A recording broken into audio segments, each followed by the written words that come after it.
নমস্কার বন্ধুরা, আমার গল্পকথার একটি নতুন ভিডিওতে সবাইকে অনেক অনেক ভালোবাসা। আজ তো উটি থেকে বাড়ি ফেরার দিন, তাই সকালে আজকে খুব একটা দেরি করিনি। ওই 8:30 নাগাদ আমরা হোটেল ছেড়ে দিই। আর এই 8:30তেও দেখো চারিদিকে রোদ ঝলমল করছে, ঠান্ডা বিন্দুমাত্র নেই। আর পাহাড়ি রাস্তা যে এতটা সুন্দর হয় তা পাহাড়ে তো না গেলে বোঝাই যায় না। রাস্তায় যেতে যেতে এই জায়গাটা এতটা সুন্দর লাগলো যে না দাঁড়িয়ে আর থাকতে পারলাম না। একটা লেক আছে আর লেকের মাঝ বরাবর একটা ব্রিজও করা আছে, আর চারিদিকে এরকম হলুদ ফুলে ভরা। বেশ কিছুক্ষণ এখানে সময় কাটিয়ে তারপরে এখন এসেছি পাইন ফরেস্ট।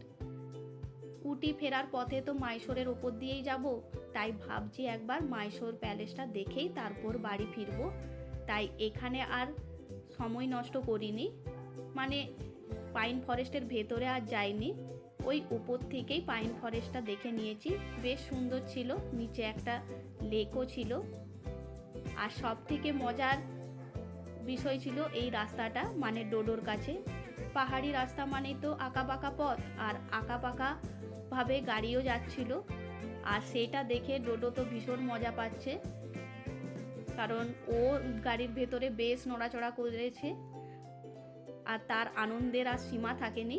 আর এই জায়গাটা হলো উটির শেষ, মানে এরপরেই আমরা পাহাড় থেকে নিচে নেমে যাব। তাই এখানেও বেশ কিছুক্ষণ আমরা দাঁড়িয়ে থাকি, ওই ফটো আর ভিডিও করছিলাম। আর এরপর আমরা ব্রেকফাস্ট সেরে পৌঁছে যাই মাইশোর প্যালেসে। মাইশোর প্যালেস যখন পৌঁছাই তখন ঘড়িতে 4টা বাজে, চারিদিকে রোদ ঝলমল করছে। আর এটা ছিল প্যালেসের পেছনের দিক। আসলে পেছনের দিকের রাস্তা দিয়েই প্যালেসের ভেতরে আসতে হয়। আর প্যালেসের ভেতরে যখন আমরা ঢুকবো তখন জুতা খুলে তারপর এখানে ঢুকতে হয়। চারিদিকের নানা রকম ফুলে সাজানো। ভেতরে যখন আসি খুব ভিড় ছিল, খুব একটা ফটো বা ভিডিও নিতে পারিনি। এর আগে আমি 2বার মাইশোর প্যালেস ঘুরে গিয়েছি।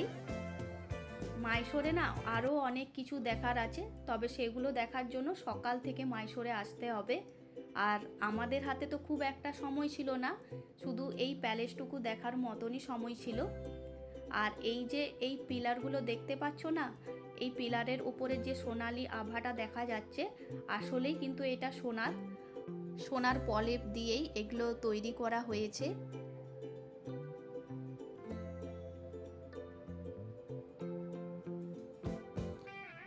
আর একটু এগিয়ে গিয়ে দেখা যাবে রাজার বংশধরদের ছবি। আর এগুলো সবই চন্দন কাঠ আর রূপোর জিনিস, এগুলো রাজা উপহারে পেয়েছিলেন। আর এই যে দরজাটা দেখতে পাচ্ছ, এত সুন্দর কাঠের তৈরি আর নিখুঁতভাবে যে চোখ ফেরানোই যাচ্ছিল না এর ওপর দিয়ে।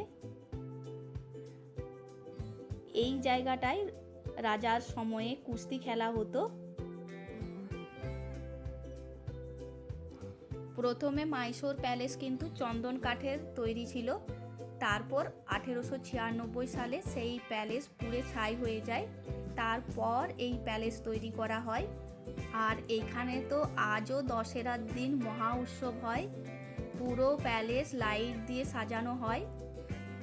আর এই সব ছবিগুলো দশেরার দিনেরই ছবি আঁকা আছে। আর এই যে হাতিটা দেখতে পাচ্ছ, মাইশোরের কোনো এক রাজা বন্দিপুর জঙ্গলে হাতি শিকার করেছিল। এই হাতির দাঁত আর হাতির মাথা এটা কিন্তু অরিজিনাল, এটাকে প্রিজার্ভ করে রাখা হয়েছে। আর এখানে নানা রকম জিনিস আছে যেগুলো রাজা উপহারে পেয়েছিলেন। আর এটা ছিল প্যালেসের সামনের দিক। তবে আমি না মাইশোর প্যালেস ছাড়া অন্য কোনো প্যালেস আজ পর্যন্ত দেখিনি।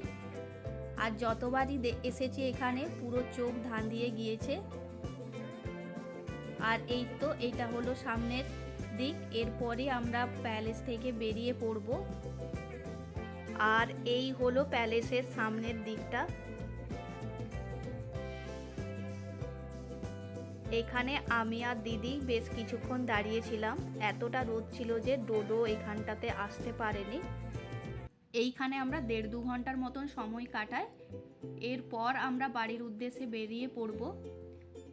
মাইসোর থেকে ব্যাঙ্গালোর পৌঁছাতে আরও 3 ঘন্টা 3.5 ঘন্টার মতন সময় লাগবে।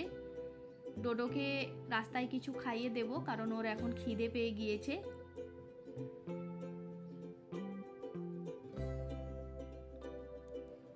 তো চলো, ভিডিওটা আমি এখানেই শেষ করছি। ভিডিওটা কেমন লাগলো অবশ্যই আমাকে কমেন্ট করে জানিও। দেখা হচ্ছে আরও একটি নতুন ভিডিওর সাথে। ততক্ষণ সবাই ভালো থেকো আর সুস্থ থেকো।